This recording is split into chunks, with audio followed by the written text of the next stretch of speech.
Welcome everybody to the Out of Home Insider Show, a podcast like no other, hosted by the one and only Tim Rowe. Get ready to have some knowledge dropped on you and to be entertained, because nothing's more valuable than food for your brain. So sit back, relax, we're about to dive in as the best industry podcast is about to begin. Welcome to another episode of Out of Home Insider. On our look back, check out my appearance on the Market Podcast. We'll be airing it in a few weeks, so take a look at that. It's linked in the show notes below. In our look ahead, next week, we'll be talking to Chris Kane from Jounce Media. We'll be talking all about the recent open RTB research, making a lot of buzz around the industry. But today's conversation is specifically about separating CTV from digital out of home, how to do that, why it matters, because being able to distinguish between CTV and digital out of home, it's really essential for media buyers and advertisers, brands to understand what they're buying. So to this point, CTV, we've assumed it to be home-based viewing, but with the expansion of obviously screens in the public space, place-based advertising and venues, the lines between CTV and digital out of home continue to blur. Same advantages that make CTV popular at home are now present in venues like bars, restaurants, and retail venues, but there are challenges in bridging the gap between the living room and the waiting room. And today we're going to explore one of the ways that bridge is being built.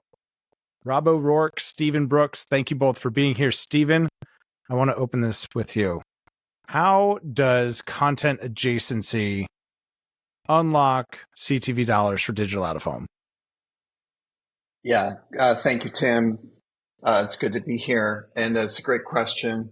I'm going to take it back over 100 years and just sort of take us through the history of advertising, whether it's print moving into digital print, which is websites, whether it's radio moving into digital audio, whether it's the early days of television and now digital video. There's always been in those channels an implicit understanding that the enhancement for the advertising is the content, right? So the content adjacency helps make the advertisement a little bit more engaging, but it also provides really, really critical information to the advertiser, which is to say context, right? So that you can have content targeting, you can have lifestyle targeting through that content. Digital out of home traditionally, billboards on the sides of streets and freeways has lacked that context. It's just an ad. However, with the digitizing of out of home, that stricture is no longer in existence, right? But the transference from just advertising only into an advertising plus content model, which every other channel enjoys, hasn't really fully taken hold yet. So to answer your question, I would say, number one, it's just how advertising has traditionally in all other channels been delivered. And because of that, number two, it actually conveys a great deal of information to the buyer, which is to say context, provides brand safe environment for your targeted audience to consume your brand message. And then number three, it's just how buyers are not only used to interacting, but the content itself actually is a trigger point. I want to be next to sports, the US Open, the Olympics. I want to be next to discussions about the election or the debates or whatever it might be. Or I don't want to be. I want to have some control over exclusions. Exactly. Absolutely critical, right? Because this cuts both ways. This is why having that choice and having that trigger is so important, because one advertiser's, preference may be another advertiser's no-go. And that's just, it's so critical. Rob, how does this impact the ecosystem? Yeah, and also, Tim, thanks for having us on. Really appreciate you having myself and Stephen on and speak about AdExact and what we're doing in this ecosystem as you speak to that now, is that this is good news. There's nothing bad here. We're bringing positivity and we're opening up doors. And more importantly, we're opening up avenues for more buying streams to come in from an omnichannel standpoint. So macro ecosystem of buying, we want to open up digital out-of-home networks on digital across our vertical to more people who want to plan and buy, make it easy, but content is king and context is relevant. And we're with our platform, AdExact Plus, what we're doing is we're layering in the ability to curate not only content, which we say is king, but also the context of that content at your fingertips to decide when and what you want to be adjacent to.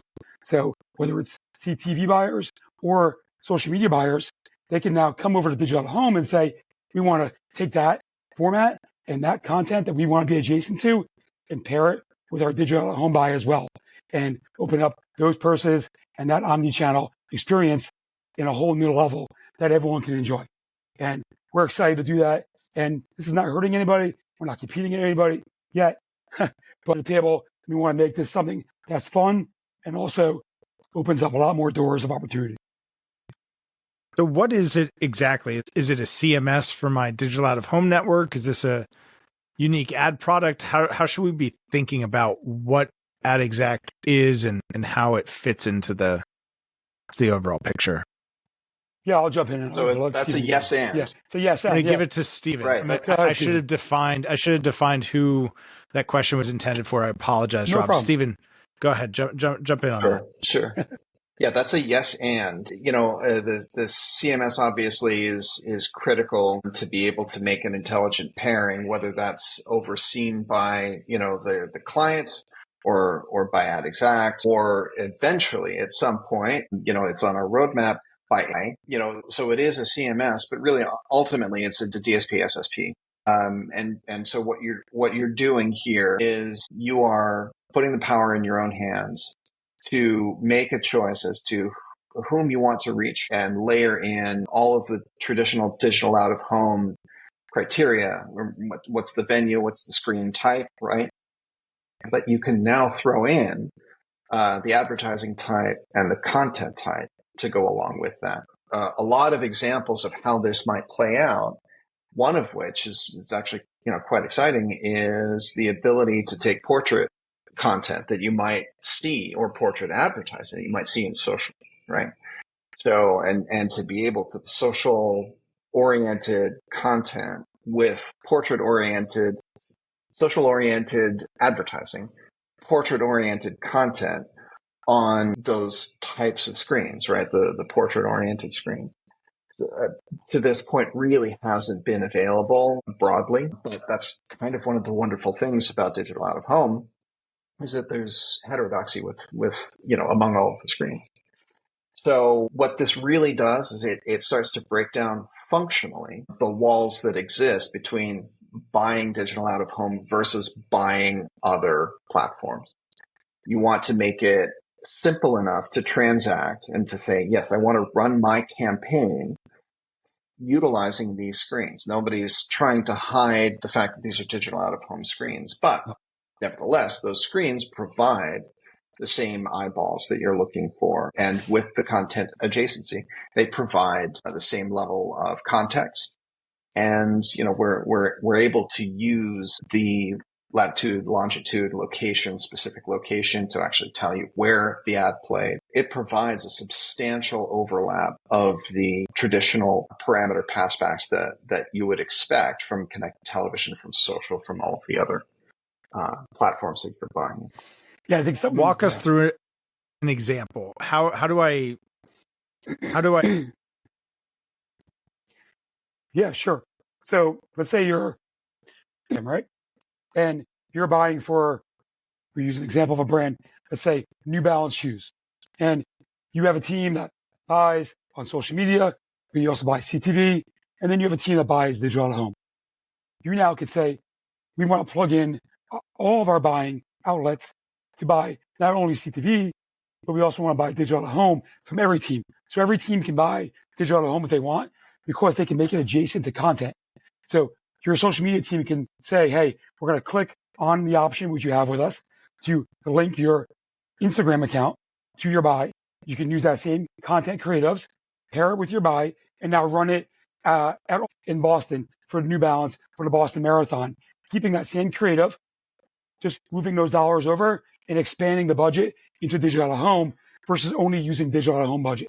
You can now carry it over, make it very easy at your fingertips on our platform, logging in. So said agency will have their own login. They can go in there, create their account, plug in their creative, select the screens across, all over Fulton Street, downtown, and they want to make sure everyone's there and have a great campaign, but also pair it with their Instagram campaign, as well as with everything on CTV and everything later they're buying.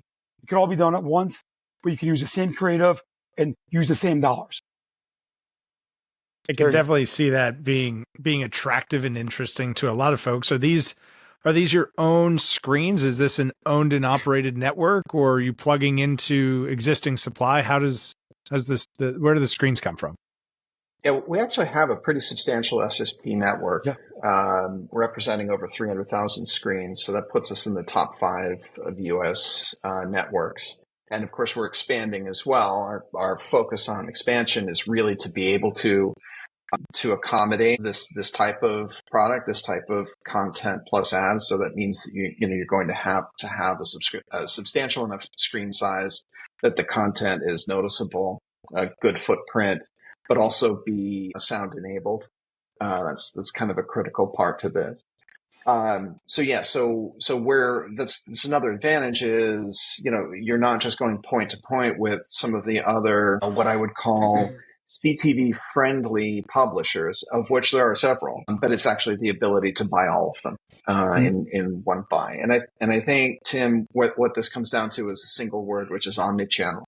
Omnichannel is coming. It's really upon us, but omnichannel is really only possible if you're able to buy through a single portal.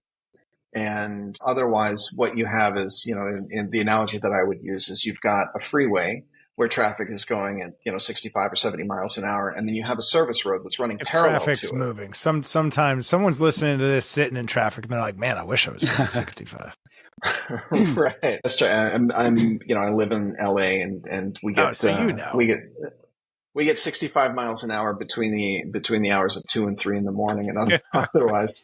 No chance. But, the analogy there of there being a service road that runs parallel, but it doesn't really intersect. And so you're not really easily able to, for instance, mid-campaign, optimize among and between channels.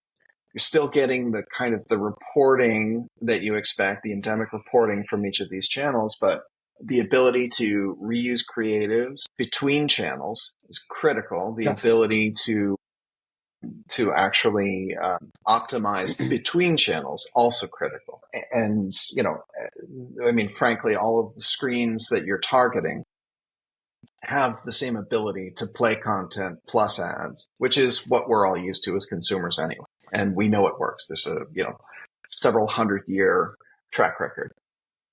And if I could maybe walk us through, sorry, go ahead, add that. Add your, I want to add your touch on that. Things we touched on that are very important about this. To clarify, this is digital out of home screens. We're not pretending to be anything else.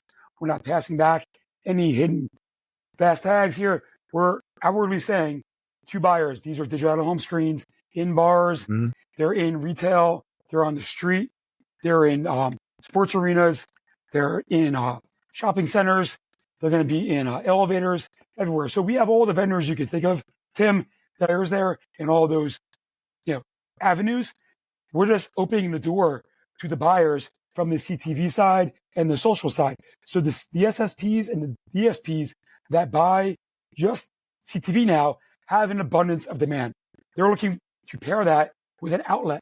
We're giving them an outlet, but they have a roadblock. Is that one of the major roadblocks is that they need content adjacency and they need measurement and footfall traffic. We're offering that to them to curate their avenue of pairing content adjacency and curate what content they want to be next to. It's not just random content running, but there's going to be a list that they can pick from. They can say, I want to be next to highlights from last week's PGA Tour and Callaway Golf wants to run. And they can come in now and put budget toward that and run it in bars and run it in airports and run it at a checkout area at the grocery store if they want to. So I just want to make that very clear here. This is all transparent. You know what you're buying. You can select your screens. You can pick it. You can pick where you want it to be and then pair it with whatever content you want. That's very important to make very clear here. There's no hidden agenda here. There's no hidden, what am I buying? What am I actually getting? What content is this running adjacent to? It's out in the open.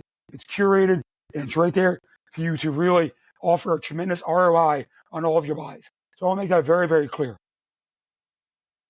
No, I appreciate you adding that context, because that was one of the questions I had. And Stephen, maybe you can walk us through the technicals. How am I selecting the content? Am I selecting the content? Is the content already on the screens? And walk us through how the content is being curated. What are the sources of content? And how is it actually getting placed against my ad? Maybe walk us through that. Sure. So we have a number of different sources of content, some of which are exclusive, relationships with content owners. We've got content, across the board in sports, cooking / culinary, lifestyle, multicultural, weather. It kind of runs the gamut. So we have multiple sources, thousands of hours of video, quite literally. It's all searchable, keyword search, pull down menu, what kind of content are you looking for? Great, I'm looking for sports. Ultimately, you're going to be able to select among, a dozen, 24 different clips that meet the search criteria that you have, because you as the buyer, you know what your ad creative is, and you have an idea of what content is most relevant, most timely, right? You know what those conditions are that meet your needs for the specific campaign. This is all in the campaign setup process, right? Which is user directed. So once you've gotten to that screen, you've pulled down, you've entered your keyword search, you've selected any number of clips that may work. If it's a multi-week, multi-month campaign, you might want to refresh content every couple of weeks, or you might want to have multiple pieces of content running. As soon as you activate, our backend engine fuses the piece of content to your ad creative and creates a pair. And essentially that pair then gets serviced out appropriate to the venue. You can actually choose which content ad pairings go to which venues or which environments, whether that be, again, a portrait or a landscape aspect ratio for the screen or anything else, right? It could be a geographically limited piece of content, right? You could have, the Philadelphia Eagles running in Philadelphia, and you can have the Pittsburgh Steelers running in Pittsburgh, right? So ultimately, all that happens at that point is, you've got these content pairs. You want to send the campaign into live mode, and that's it. You order it, you've got a budget, and it runs. Rob, what's the feedback been like? I know that this is a new product that's being brought into the market, but I know you're already having conversations with marketers, with media buyers. What's the feedback? What are the things that you're hearing? Is this another step that adds more work, or is this something that solves a real problem? This is supposed to make life easy for buyers and planners. And that's how it's pitched, and that's how it's being received. I want to preface, I just came back from the Media Post conference down in Austin. So excuse my voice. It's a little scratchy today. They always put on a great show. I've just got a party girl voice. Yeah, seriously. And but important is that they put on a great conference.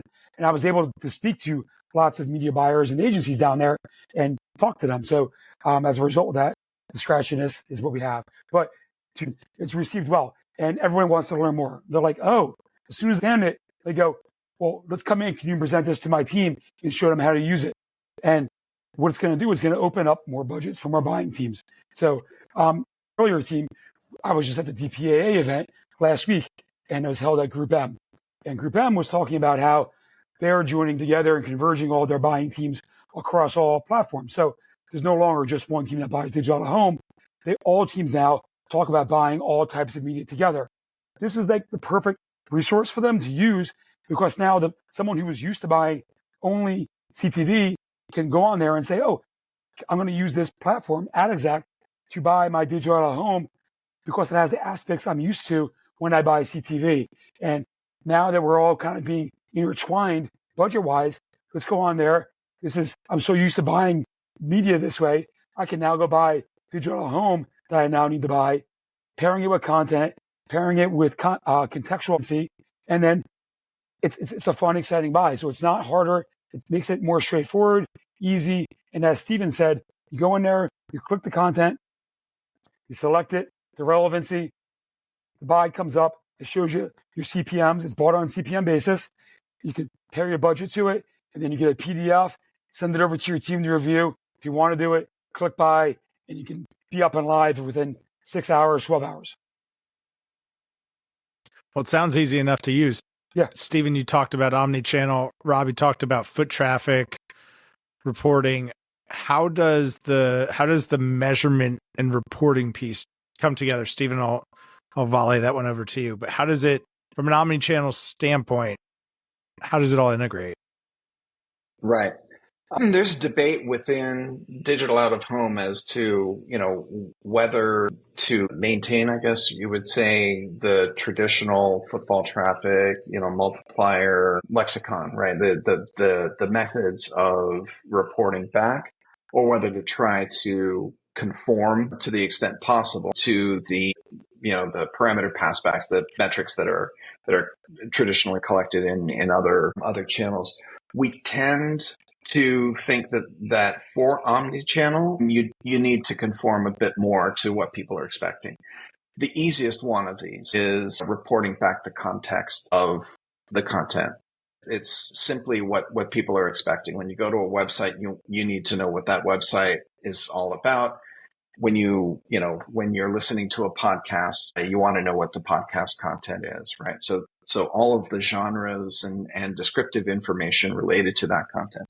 So we absolutely think it's essential to be able to pass that information back for tracking.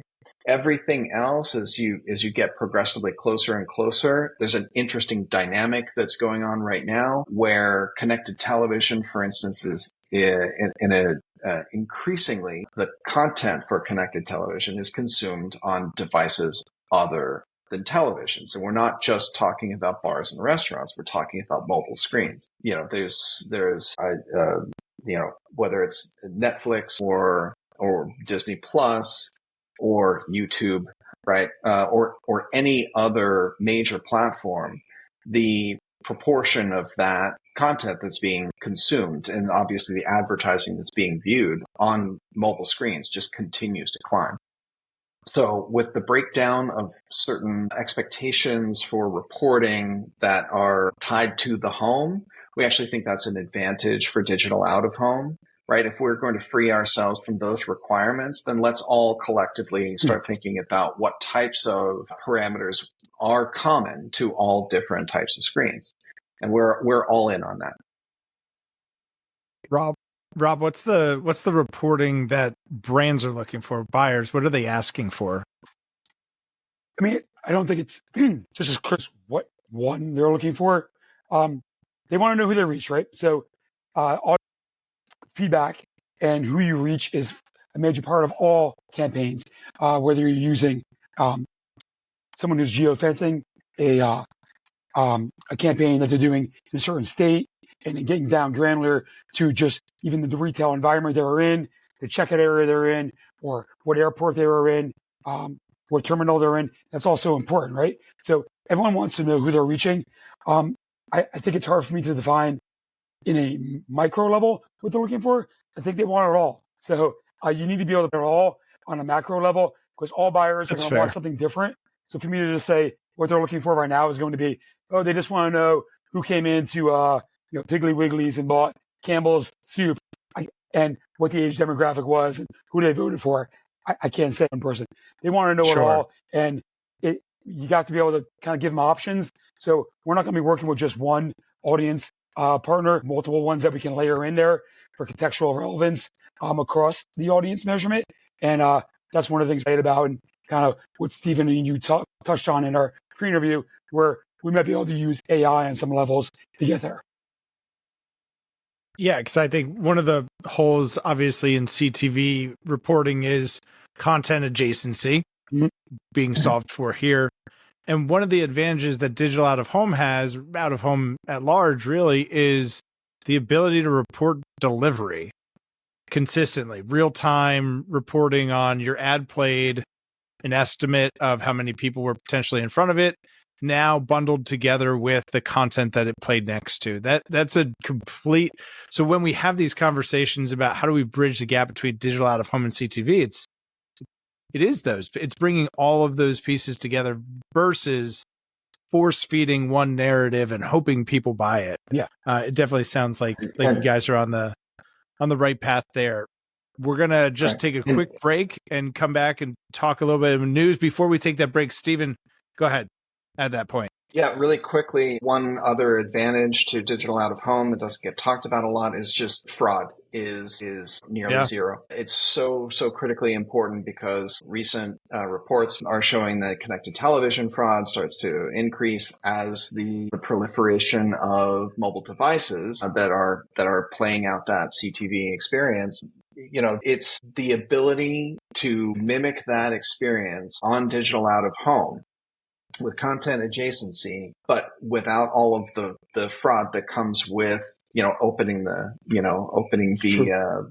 sourcing is a distinct advantage. And I think that's something that needs to be taken into consideration. I think as we get more traction in the space, fraud is going to become, look, where the money goes, the eyeballs follow. Obviously, we've got lots of good eyeballs, but I think as the money continues to move to our side of the table, there's going to be a higher standard, and how you answer those questions is going to be critically important. For sure. We'll be right back with a little bit of news. Hey, would you like to measure your digital out-of-home campaigns just like everything else that you do? Measure things like web lift, conversion, foot traffic, ROAS, all in one place? If so, I'm going to encourage you to check out Accretive Outcomes. Because with Accretive, you'll be able to understand which formats and markets are working the hardest for your ad dollar. And beyond that, you'll be able to retarget the exposed audiences across premium CTV inventory with direct mail, even with email. It's a complete solution for brands and publishers, so check it out at Accretive Ads. Back to the show. And we're back. Welcome back. We are going to do a little bit of a news coverage here. A recent report from View, that's VIOOH, a recent report by View reveals that 37% of U.S. marketers are shifting their ad spend from other digital channels to programmatic digital out of home, with programmatic digital out of home adoption expected to rise from 29% to 37% in the next 18 months. U.S. investment in programmatic digital out of home is set to increase by 29%, aligning with global growth trends. We're seeing 35% in Australia in terms of growth, and about a quarter of their campaigns have programmatic integration. What do you guys see driving that trend? Is it cookieless? Is it privacy? Rob, I'll give you that one first. It's probably a lot of things, but is there one big driver that you see? Well, first of all, great to see a little update there from View and the JC Code team over there. Used to be over there working with those guys over in the Empire State Building. So like to see their growth and what they're doing in the programmatic space now. Yeah, they're doing a lot of good stuff. Yeah, I remember a time when I was there, if you said the word programmatic, it's like a curse word, but they fully lean in, and it's great to see. But no. So growth is moving rapidly, right? And, a lot of people that led the way, people we love over at Vistar and PX and Hivestack and Broadsign, who good friends of them all great people. We work with all of them. So the adoption and the work that everyone's done, and then also the awareness that people like Tim and those teams and their marketing teams are doing it in market. Timmy. Oh, please. We're like family at this point. I mean, I think just overall the market and everyone in it is evangelizing it so well, and people are starting to realize the benefits of it, the audience it can reach, the clutter through, and the relevancy it has in your media plans. It's not buying a static billboard, which has great relevance and is an amazing product itself, but programmatic digital out of home offers what you can do with CTV and social, but you can also do it in the real world in real time. So people are seeing that, they're seeing the value of it, and I think that we're going to help to that, the word lexicon to kind of elevate. We're going to rise together here, where we could start pairing it now with content and roll it out in a direct buy feature, and then it's going to go over to programmatic. And I want to correct myself. View is an SSP. I think I said DSP there. Stephen, from a technical standpoint, what do you see? Is it programmatic maturity within digital out of home? From a technical standpoint, what do you think is driving that growth? I actually think there's two factors, right? I don't want to sidestep the technical aspect of it, but I think there are some trends at work here. The long run equilibrium for programmatic outside of digital out of home has been about 70%. But for most of that time, we've had cookies. And the programmatic is just a super efficient way to buy and to target, right? You're able to reach people in every corner, not just the largest rooms, but every corner of every room, in part because you have that targeting mechanism, which now has all but gone away. Widespread cookie use is now turned into walled gardens.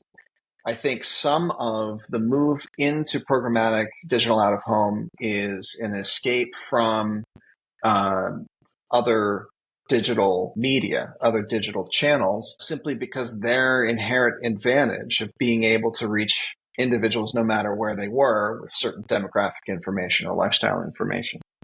With that erosion, now you're going for, things like volume, price, and it makes digital out of home naturally more attractive. The other piece to it is, the programmatic side of digital out of home is still very much in its early days. So we don't know yet what the long run equilibrium is going to be, whether it's going to be in that 70% of ad dollars are going to come through programmatically in digital out of home or not. Definitely, we're at a point where the technology is able to absorb large spread networks exist, right? SSPs of substantial size are able to participate in the buying and selling, the real-time bidding process. I think that's going to increase. But yeah, I think largely you're looking at, number one, a flight from and into our new thing. And number two, the adoption of RTB standards within digital out of home and having the critical mass of large scale networks that can actually deliver substantial amounts of impressions across different screens. Where it ends, we don't know. But, if I had to put $1 down, which is my max betting limit, I would say we'll probably get into the spot where we're moving from the 50s into maybe the 60s% of total dollars being programmatic. Well, we are here for it. Rob, give us the Latin long. Where do folks learn more about AdExact? Where do they connect? Tell us how to get there. Yeah, listen, we're on LinkedIn. We're on social media. We're on, obviously, you can reach out to myself or Steven or anyone on our team. You can shoot us an email, shoot me a text, meet me at any of the conferences. Going to be out there on a road tour for the rest of the fall and heading into the new year. I'll be down at the next Media Post event down in Austin again. The digital home focused one. We'll be at Bay Conference this fall as well. And we'll be hitting up some Digidays and programmatic IO this fall in New York City next week. So, most of you guys out there, you got my cell phone or you got my email, drop me a line, or you can probably find it in this post. And let's catch up and, I'll talk to you about what we're doing and let's have some fun. Maybe we'll crack a beer or two. Make it easy for everyone to find and connect with both of you. It'll be in the show notes below. We'll link to the website, to your LinkedIn profiles. Everything will be there. Make sure to tune in next week. Chris Kane, Jounce Media. We're going to talk about OpenRTB, which networks are winning, which ones are losing. You got to hang on. You got to tune in to find out. Nice. Until next time. Rob, Steven, thanks so much for being here. Thanks so much, Tim. Thank you so much, Tim. Great job, guys.